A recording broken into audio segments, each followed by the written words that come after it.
Shalom saudaraku, masih dalam suasana doa 10 hari tahun 2022 ini, saya ingin ngajak saudara untuk merenungkan satu perikop yang diberi judul Hal Berdoa.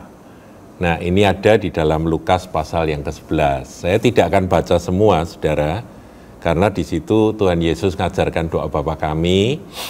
Tentunya apa yang ditulis dalam Lukas ini tidak selengkap apa yang dicatat di dalam Injil Matius. Tetapi yang menarik bahwa setelah doa Bapa kami diajarkan, kemudian Tuhan memberikan sebuah perumpamaan. Nah, ini menarik untuk direnungkan. Jadi saya akan bacakan mulai ayat 5 dari Lukas 11. Lalu katanya kepada mereka, jika seorang di antara kamu pada tengah malam pergi ke rumah seorang sahabatnya dan berkata kepadanya, saudara, pinjamkanlah kepadaku 3 roti.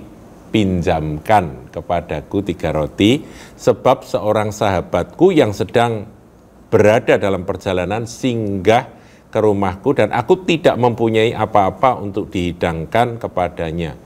Ya, berhenti sampai di sini, saudaraku, kita tangkap jalan ceritanya adalah seorang yang datang ke rumah sahabatnya,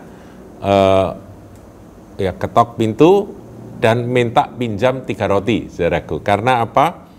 Karena dia kedatangan tamu, yaitu seorang teman, seorang sahabat yang bertamu dalam perjalanan, kemudian mampir ke rumahnya, kelaparan, dan dia tidak punya roti untuk dihidangkan. Ya, karena itu dia pergi ke tempat teman yang lain untuk meminjam 3 roti tersebut. Kemudian ayat 7. Masakan ia yang di dalam rumah itu, jadi rumah yang didatangi untuk dipinjami itu, akan menjawab, jangan mengganggu aku, pintu sudah tertutup dan aku serta anak-anakku sudah tidur. Oh, kamu ngerepoti saja, sudah malam gitu ya. Jangan ganggu.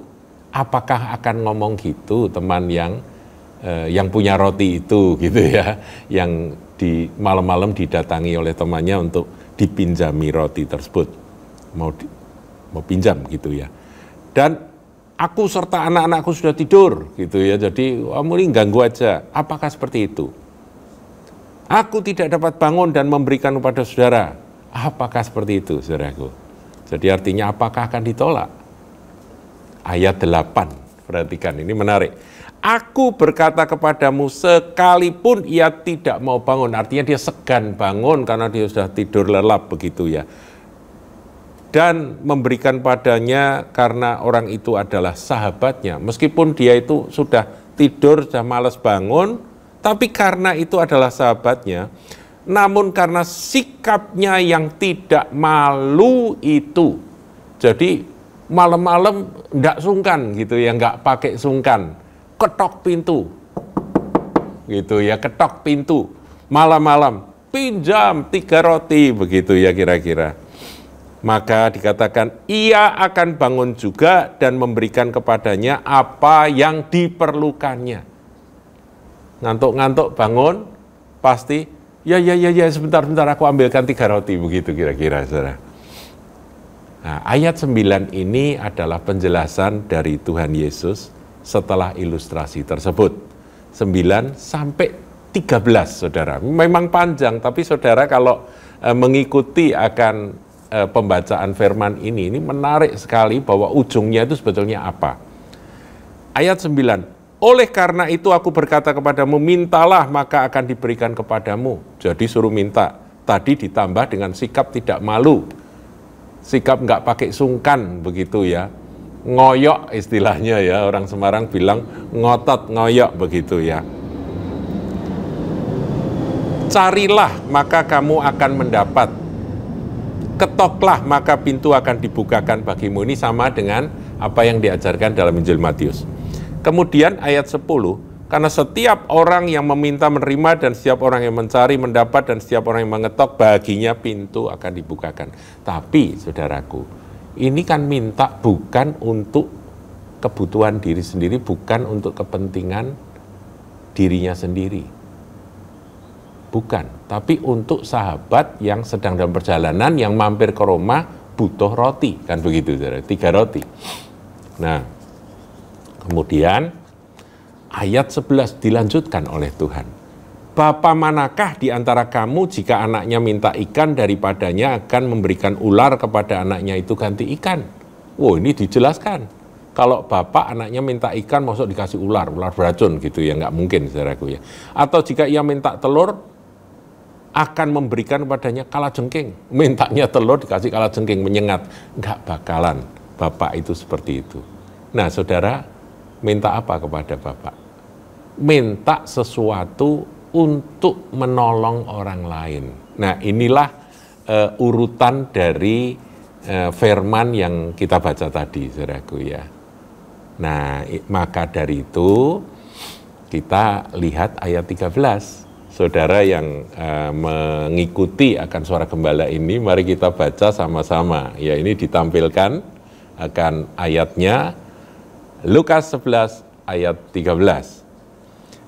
Jadi jika kamu yang jahat tahu memberi pemberian yang baik kepada anak-anakmu, tadi di atas kan bicara tentang bapak dan anak ya, apalagi Bapamu yang di sorga yang maha baik itu, ia akan, baca sama-sama saudara, ia akan memberikan Roh Kudus kepada mereka yang meminta kepadanya.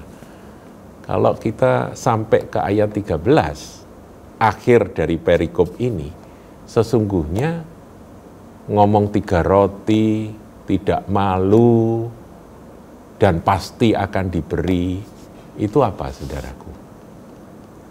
Roh Kudus. Roh Kudus itu adalah pribadi yang akan menemani kita, menyertai kita selama-lamanya, dan Roh Kudus itu akan memberi kuasa di dalam kita menolong orang lain.